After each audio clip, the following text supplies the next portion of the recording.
Datangnya dari Rian di Palangkaraya.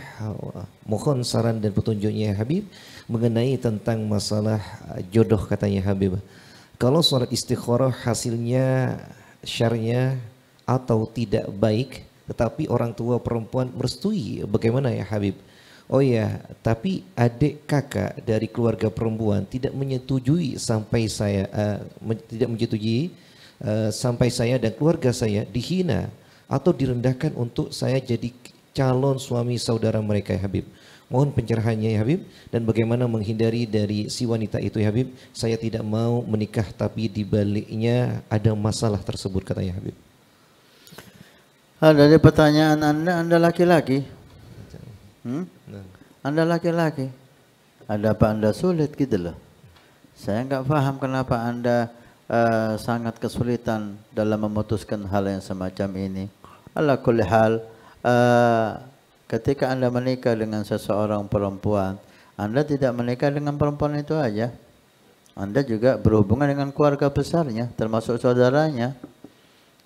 Tentang ibu Anda yang setuju dengan perempuan tersebut, Anda bisa jelaskan. Mungkin ibu Anda nggak tahu hal itu, gitu. Ibu Anda bukan nabi, bukan maksum yang tidak bisa salah. Ibu pikiran atau pendapat ibu Anda juga bisa salah. Maka Anda perlu menjelaskan kepada ibu Anda kalau wanita ini jika diteruskan akan timbul masalah karena keluarganya nggak senang dengan Anda dan seterusnya. Tapi kalau Anda yakin perempuan ini salehah, ya, dan perempuan ini bisa membahagiakan Anda, kemudian ibu Anda setuju dengan perempuan ini, maka saya kira ada urusan apa sama keluarga saudaranya si perempuan. Yang penting orang tua perempuan itu gimana? Anda nggak nyebutkan tadi orang tuanya gimana? Apa orang tuanya udah nggak ada? Kalau ayah ibu si perempuan ini setuju dengan Anda, dan Anda lihat perempuan ini perempuan salehah, bisa membahagiakan Anda dan bisa memberikan Anda anak-anak yang saleh, ibu Anda setuju, maju. Urusan apa sama saudaranya dia? Saudara dia nggak setuju, mungkin sekarang nggak ada masalah. Tapi kalau Anda memuliakan si perempuan ini, saudaranya, ipar-ipar Anda akan berbalik juga senang dengan Anda nantinya. Berapa banyak terjadi hal itu? Pertama ipar yang nggak senang, kemudian setelah terjadi pernikahan, lama-lama mereka senang. Saudara calon istri Anda nggak masuk pembahasan dalam pernikahan Anda menurut saya. Yang penting ayah ibunya gimana, calon mertua Anda ini gimana. Kalau udah calon mertua Anda nggak setuju, maka jangan diterusin. Tapi kalau calon mertua Anda setuju dan perempuan ini perempuan yang baik, salehah, ibu Anda mendukung, tapi calon ipar Anda yang nggak mendukung tinggal, urusan apa sama mereka? Anda menikahi perempuan itu, bukan menikahi mereka. Ayah ibunya mendukung, ibu Anda setuju, dan dia perempuan salehah, itu yang inti. Nikahi dia. Dan tunjukkan bahwa Anda bisa membahagiakan si perempuan ini yang nantinya saudara-saudaranya perempuan itu akan cinta kepada Anda. Tapi jika perempuan ini bermasalah dan perempuan ini hidup dengan keluarganya, kakaknya atau saudaranya, bukan hidup dengan orang tuanya udah nggak ada, berarti Anda akan berhubungan dengan saudara-saudaranya. Nah, itu perlu Anda pikir kembali. Anda jelaskan kepada ibu Anda bahwa ini perempuan bermasalah, dan Anda putuskan secepatnya. Jangan Anda gantung. Ketika Anda mau lanjut, bismillah, lanjut. Tapi ketika udah nggak lanjut, putusin gitu. Bicara baik-baik, kita nggak jodoh, mudah-mudahan Allah memberikan Anda jodoh yang lebih baik daripada saya. Teruskan perjalanan hidup. Melihat di sini Ustaz, calon mertua perempuannya ini merestui Ustaz. Tapi kakak adik daripada berarti orang tuanya masih ada. Yang gitu. Calon mertuanya masih ada. Masih ada. Menyetujui. Oh, udah bismillah. Tapi istikharahnya syar. Gini loh. Hasilnya syar atau tidak baik. Anda sekarang istikharah ini kadang-kadang nggak bisa kita pakai, Ustaz. Ya. Karena istikharah itu bagi orang yang saleh. Ya. Maka kadang-kadang kita ini istikharah sesuatu hal yang baik yang nampak jelek, karena bukan hal itu jelek tapi hati kita jelek. Kita banyak berbuat jelek sehingga yang nampak itu jelek. Atau hati kita condong kepada sesuatu gitu loh. Karena mimpi kita ini nggak bisa menjadi patokan. Istikharah melaksanakan sunnah Nabi SAW. Tapi kata sebagian ulama, kita lebih baik condong bukan dengan istikharah kita, tapi condong dengan musyawarah kita.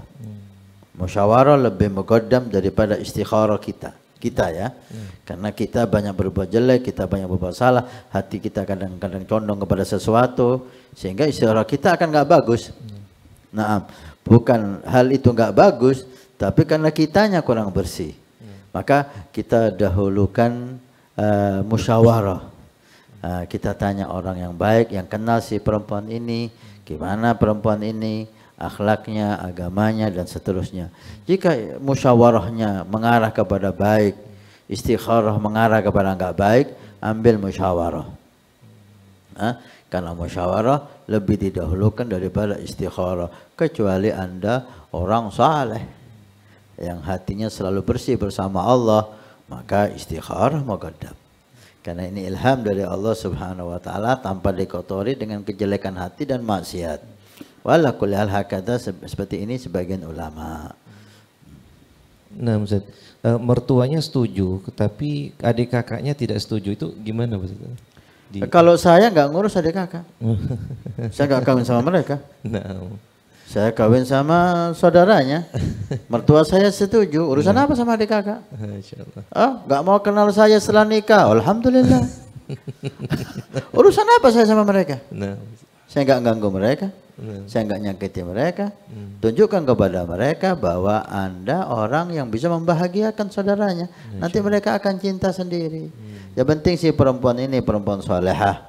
Orang tuanya setuju, ibunya setuju. Selesai. Alhamdulillah. Nabi al-Huda.